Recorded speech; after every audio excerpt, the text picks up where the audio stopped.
Hello student. Last class में हमने 10th class civics का फर्स्ट चैप्टर पढ़ा था, पावर शेयरिंग।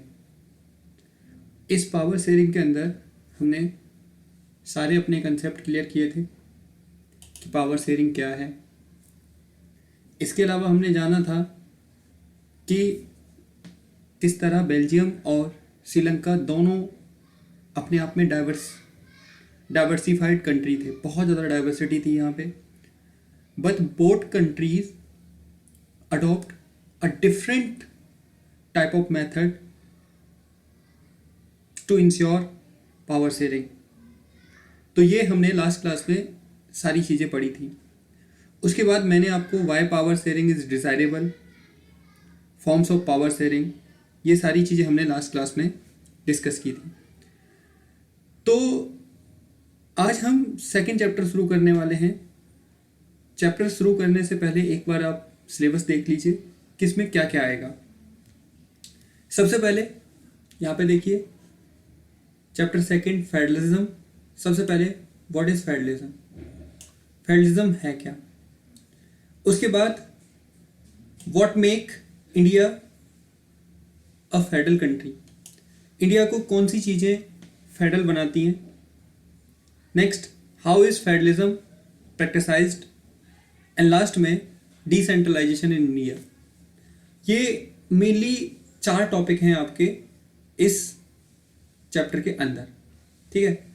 तो ये 4 टॉपिक जो हैं आपके इस चैप्टर के अंदर, ये टॉपिक आपको कंप्लीट करने हैं। आपको बता देता हूँ, यहाँ से हर बार सीबीएसई में कोई ना कोई क्वेश्चन जरूर आता है, या तो वो 3 नंबर में क्वेश्चन आता है या तो 5 नंबर में आता है। तो ये चैप्टर आपके अपने आप में बहुत ज़्यादा इंपॉर्टेंट है, क्योंकि कम से कम 5 से 6 नंबर के क्वेश्चंस इस चैप्टर से आते हैं। तो इसीलिए इस चैप्टर को बहुत डीप एनालाइजिंग के साथ हम करेंगे, इसको कंप्लीट करने की कोशिश करेंगे, ठीक है। चलो शुरू करते हैं हमारा चैप्टर, जानने की कोशिश करते हैं क्या है, किस तरीके से फेडरलिज्म वर्क करता है, फेडरलिज्म क्या है, और इंडिया को कौन सी चीज़ें हैं जो फेडरल बनाती हैं, ठीक है। चलिए शुरू करते हैं। तो शुरू करते हैं अपना चैप्टर का नाम है federalism, chapter second, class 10th। इसके अंदर कुछ चीज़ें एनसीईआरटी बेस्ड होंगी, जिसमें एनसीईआरटी का मटेरियल यूज किया है मैंने, कुछ मेरे नोट्स। तो दोनों को मिक्स करके हम इस चैप्टर को बहुत अच्छे से तैयार करेंगे, ताकि आपका कोई भी इसमें छोटे से छोटा डाउट ना रहे, ठीक है। तो चलो शुरू करते हैं और जानने की कोशिश करते हैं। सबसे पहले बच्चों, व्हाट इज फेडरलिज्म। देखो, फेडरलिज्म से समझने से पहले आप 1 मिनट के लिए एक कंसेप्ट समझो। अभी आपने पावर शेयरिंग पढ़ा, तो जब आपने पावर शेयरिंग पढ़ा तो पावर शेयरिंग के अंदर क्या देखा आपने कि श्रीलंका ने सारी पावर अपने पास रखी, सेंट्रल गवर्नमेंट के पास। तो क्या हुआ, प्रॉब्लम क्रिएट हुई।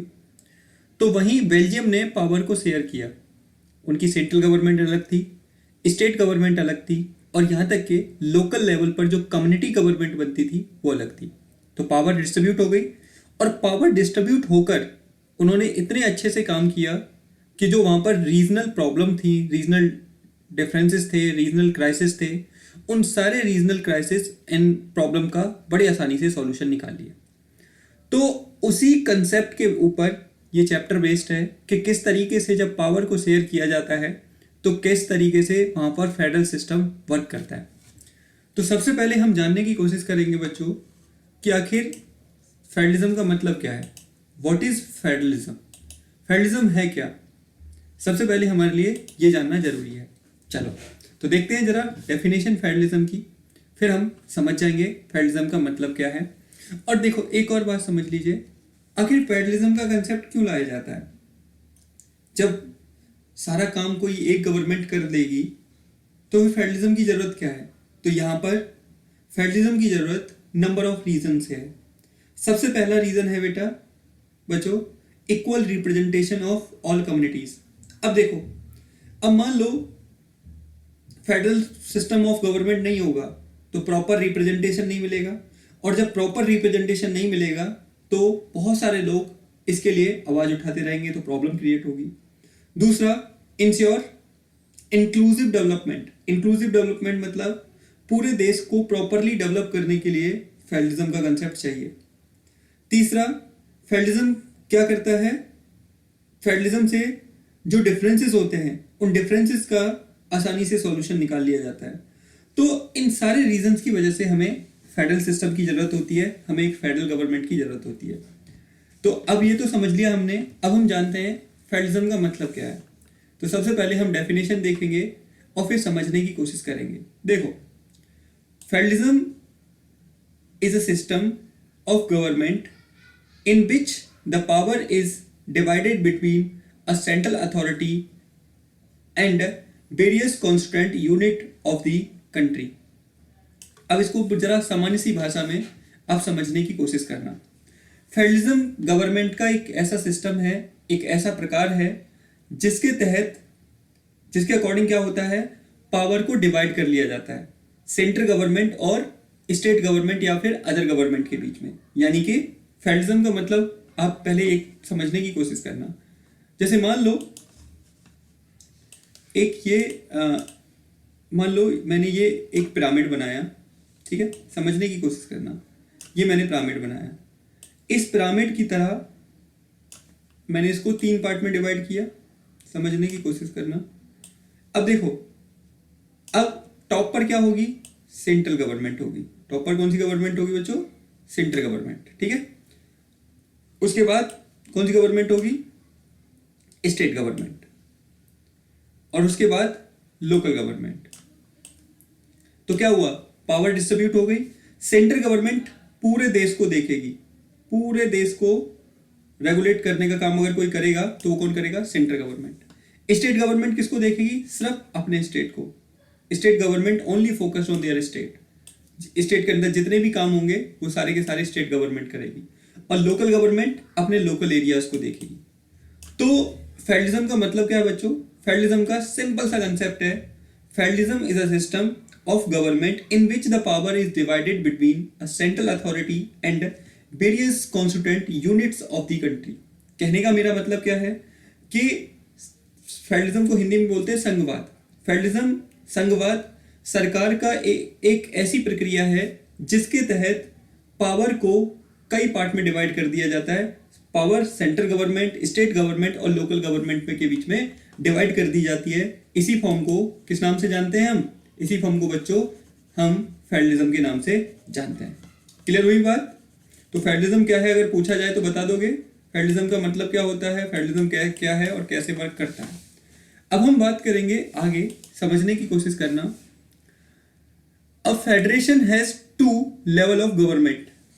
One is the government for the entire country that is usually responsible for a few subject of common national interest।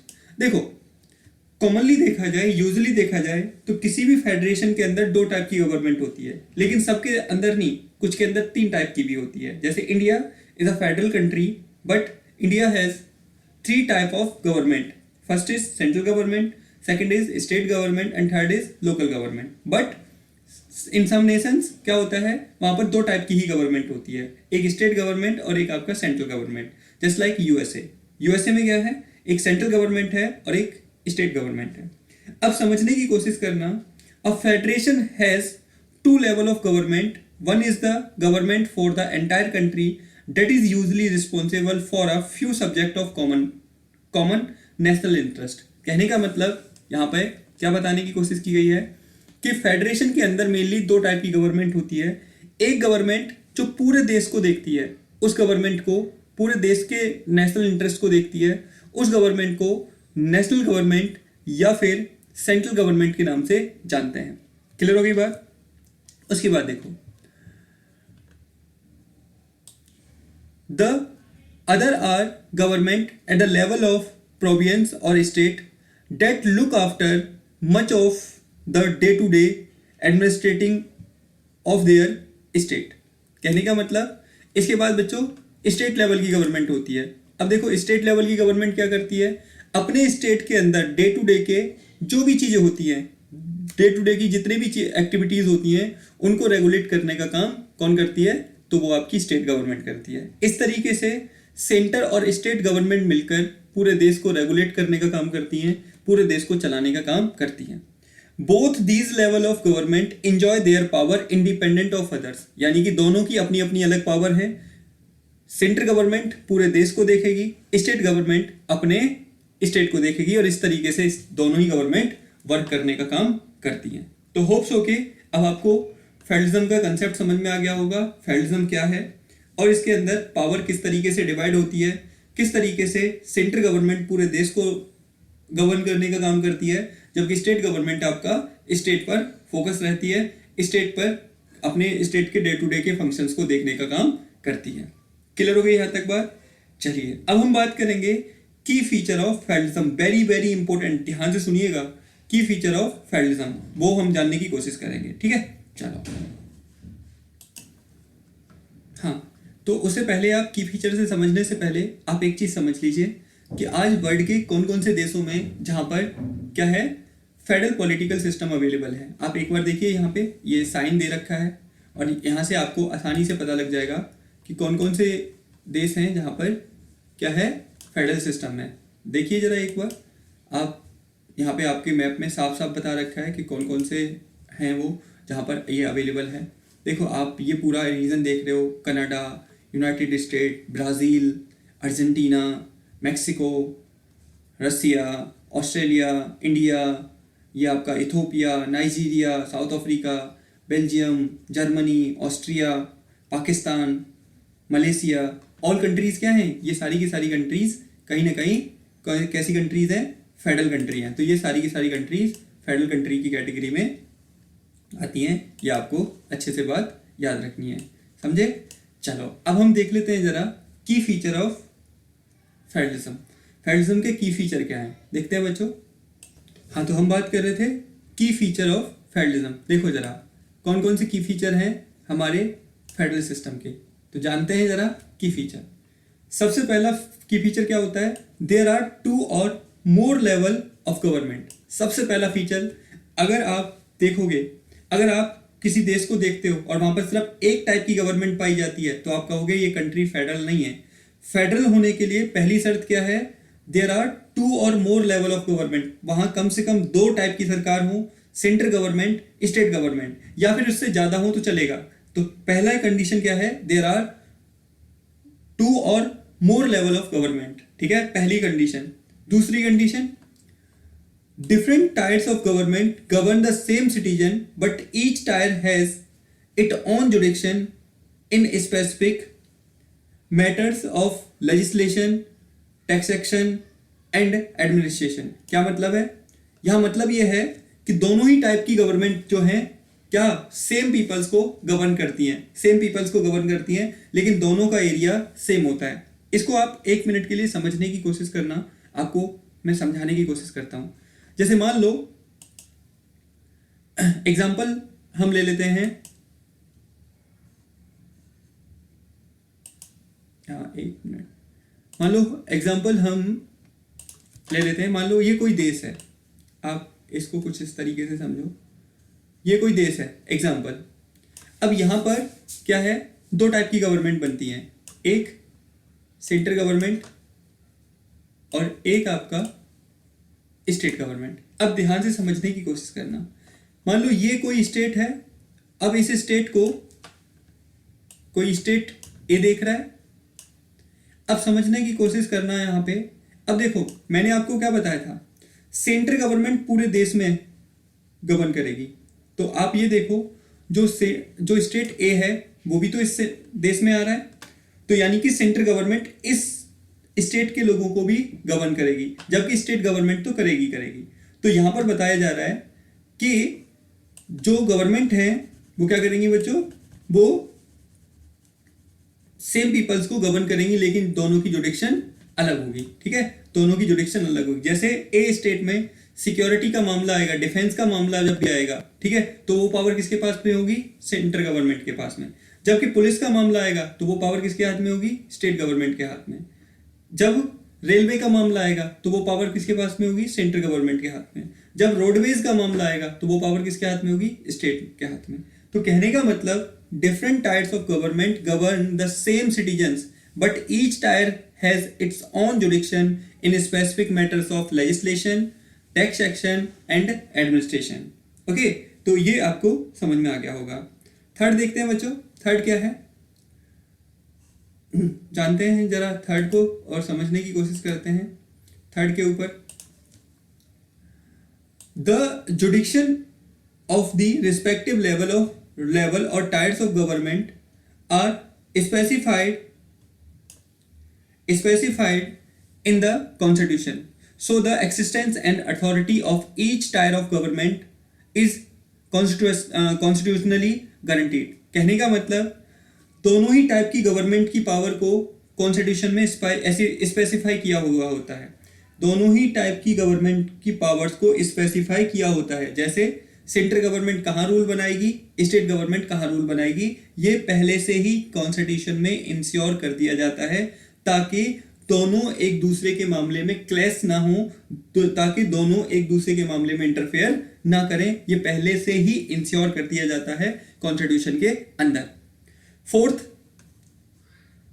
The fundamental provision of the constitution cannot be unilaterally changed by one level of government. Such change require the consent of both the level of government। कहने का मतलब constitution के provisions को, fourth feature बता रहा हूं, constitution के provision को सिर्फ सेंट्रल गवर्नमेंट अबॉलिश नहीं कर सकती और ना ही स्टेट गवर्नमेंट अबॉलिश कर सकती है। इसमें अगर कॉन्स्टिट्यूशन में कुछ भी चेंज करना है तो इसके लिए क्या दोनों टाइप की गवर्नमेंट की परमिशन होना जरूरी है, स्टेट गवर्नमेंट की भी परमिशन होना जरूरी है और दूसरी किसकी, सेंट्रल गवर्नमेंट की भी परमिशन होना जरूरी है, तभी जाकर इनको हटाया जा सकता है, अदरवाइज हटाया नहीं जा सकता। ठीक है, इसके बाद फिफ्थ, कोर्ट, अब समझने की कोशिश करना। फिफ्थ क्या है? Courts have the power to interpret the constitution and the power of different level of government. The highest court act as the umpire of dispute arise between level of government in the exercise of their respective powers। कहने का मतलब ध्यान से समझने की कोशिश करना।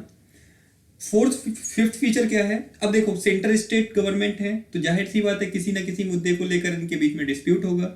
तो इस डिस्प्यूट को सॉर्ट आउट करने के लिए एक इंडिपेंडेंट जुडिशरी होती है, एक इंडिपेंडेंट जुडिशरी होगी ताकि स्टेट और सेंटर के बीच में अगर कोई डिस्प्यूट होता है तो उसका सॉल्यूशन किससे निकाला जा सके, उसका सॉल्यूशन निकाला जा सके। और ये निकालने का काम सिर्फ और सिर्फ कौन करेगा?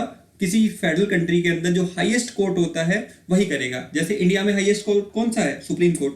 तो सुप्रीम कोर्ट क्या करेगा? अगर मान लो सेंट्रल गवर्नमेंट और स्टेट गवर्नमेंट में कोई फाइट हो जाती है, किसी रीजन को लेकर कोई डिस्प्यूट हो जाता है, तो उसका सॉल्यूशन कौन निकालेगा? तो उसका सॉल्यूशन निकालेगा सिर्फ और सिर्फ बच्चों कौन, आपको याद रख लेना है, वो निकालेगा आपका सुप्रीम कोर्ट। ओके, ये सुप्रीम कोर्ट की सबसे इंपॉर्टेंट पावर होती है। Next, source of revenue for each level of government are clearly specified to ensure its financial autonomy. कहने का मतलब दोनों ही टाइप की गवर्नमेंट के पास अपने अपने अलग अलग फाइनेंशियल सोर्स होते हैं कि सेंट्रल गवर्नमेंट को पैसा कहां से मिलेगा, स्टेट गवर्नमेंट को पैसा कहां से मिलेगा, सेंट्रल गवर्नमेंट किस टाइप का टैक्स लगा सकेंगी, स्टेट गवर्नमेंट किस टाइप का टैक्स लगा सकेंगी। तो आपको पता है स्टेट को चलाने के लिए तो अमाउंट चाहिए होता है, तो इसलिए दोनों के सोर्सेस अलग अलग डिफाइन कर रखे हैं। Next, the federal system thus has dual objective to safeguard and promote unity of the country while at the same time accommodate regional diversity। यानी कि फेडरल सिस्टम के दो फायदे हैं, एक पूरे देश को अच्छे से प्रोटेक्ट किया जा सकता है, यूनिफाई किया जा सकता है और साथ में हर एक रीजन की डाइवर्सिटी को अकोमोडेट किया जा सकता है। इसी वजह से बच्चों फेडरल फॉर्म ऑफ गवर्नमेंट को ज्यादा आज वर्ल्ड की कंट्रीज में प्रेफरेंस मिल रही है। ठीक है, इन्हीं रीजन से वर्ल्ड की कंट्रीज में इनकी प्रेफरेंस मिल रही है। तो ये आपको यहाँ पे याद रख लेना है। की फीचर ऑफ फेडरलिज्म के अंदर कम से कम 3 से 4 आपको जरूर याद रखने हैं, क्योंकि नंबर ऑफ टाइम यहाँ से क्वेश्चन पूछा जाता है। आपसे क्वेश्चन सीधा सीधा पूछ लेगा right any 3 features of federalism 3 number में, तो आपको क्या याद रख लेना है, कम से कम 3 पॉइंट 4 पॉइंट तो आपको याद रखने हैं। जैसे देयर आर 2 और मोर लेवल ऑफ गवर्नमेंट, ठीक है। दूसरा आप क्या याद रखोगे, इंडिपेंडेंट जुडिशरी। तीसरा आप क्या याद रखोगे, specific जुडिक्शन of both type of government. Fourth आप क्या रखोगे, स्पेसिफिक रेवेन्यू रिसोर्सेज। तो इस तरीके से आप इनको याद रख लेना ताकि आपको प्रॉब्लम क्रिएट ना हो। तो होप्स हो के अब आपको समझ में आ गया होगा कि की फीचर क्या होते हैं। अब देखो, therefore 2 aspects are crucial for the institution and practice of federalism. Government at different level should agree to some rules of power sharing.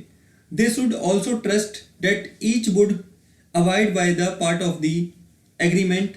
An ideal federal system has both aspect, mutual trust and agreement to live together. कहने का मतलब यह है, जो federal form of government चलती है वो 2 base पे चलती है, एक एग्रीमेंट के बेस पर और एक आपका किसके बेस पर, एक आपका म्यूचुअल ट्रस्ट के बेस पर। जैसे कुछ कंट्रीज में एग्रीमेंट हुआ है, स्टेट और सेंटर के बीच में एग्रीमेंट हुआ है कि सेंटर ये पावर एंजॉय करेगा और स्टेट ये पावर एंजॉय करेगा, जबकि कुछ स्टेट्स में ऐसा कोई एग्रीमेंट नहीं है, ऐसा कोई भी एग्रीमेंट नहीं है, वो सिर्फ म्यूचुअल ट्रस्ट के बेस पर वहां का फेडरल सिस्टम वर्क कर रहा है। जैसे अगर मैं बात करूं अमेरिका के फेडरल सिस्टम की, अगर मैं बात करूं तो अमेरिका के, देखो पहले क्या होता था, अमेरिका कोई एक देश नहीं था, अमेरिका के अंदर छोटे छोटे 13 स्टेट हुआ करते थे, 13 स्टेट हुआ करते थे, और वो 13 स्टेट छोटे छोटे थे, अलग अलग एरिया में फैले हुए थे, तो आपस में उनमें डिस्प्यूट, प्रॉब्लम्स, ऐसी बहुत सारी चीजें देखने को मिलती थी। तो क्या हुआ, 1776 के समय, 1776 के समय 1776 में इन 13 के 13 स्टेट्स ने एक एग्रीमेंट किया और अपना एक फेडरल सिस्टम बना लिया, जिसको नाम दिया United nation of America, USA. United मतलब वो 13 के 13 यूनाइट हो गए और एक नेशन में कन्वर्ट हो गए, जिसका नाम क्या रखा गया, यूनाइटेड नेशन ऑफ अमेरिका, ठीक है। तो अब उनके बीच में एग्रीमेंट हुआ और एग्रीमेंट के साथ वो अपने आप को उन्होंने फेडरल कर लिया। तो इसको क्या बोलोगे आप, ये किस टाइप का एग्रीमेंट है, किस टाइप का फेडरलिज्म है, तो federalism on the basis of agreement के बेस पर ये एग्रीमेंट, वो फेडरल सिस्टम वर्क कर रहा है।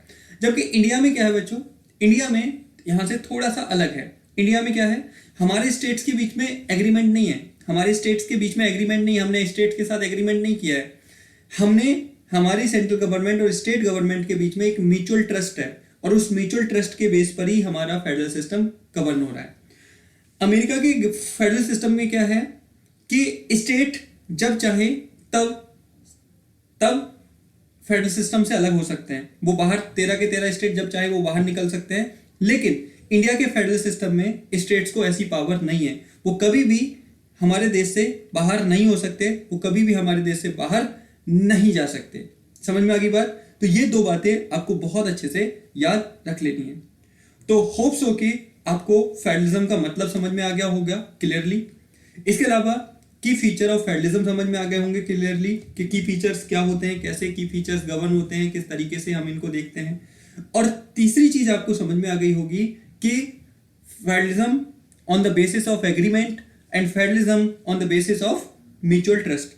इंडिया का जो है वो म्यूचुअल ट्रस्ट के बेस पर है, जबकि अमेरिका का जो है वो एग्रीमेंट के बेस पर है, जहां स्टेट्स के बीच में एक प्रॉपर एग्रीमेंट हुआ है और उस एग्रीमेंट के बेस पर ही यहाँ के स्टेट्स क्या है, गवर्न होते हैं। ठीक है, एक और बात, अमेरिका के अंदर सेंटर और स्टेट्स के पास बराबर पावर है, सेंटर के पास जितनी पावर है उतनी स्टेट के पास है। ठीक है, दोनों इक्वल पावर को एंजॉय करते हैं। But in case of India what's happen, in India central government is more powerful than state government. हमारे देश में बचा क्या है, हमारे देश में सेंट्रल गवर्नमेंट राज्यों के मुकाबले थोड़ी ज्यादा पावरफुल है।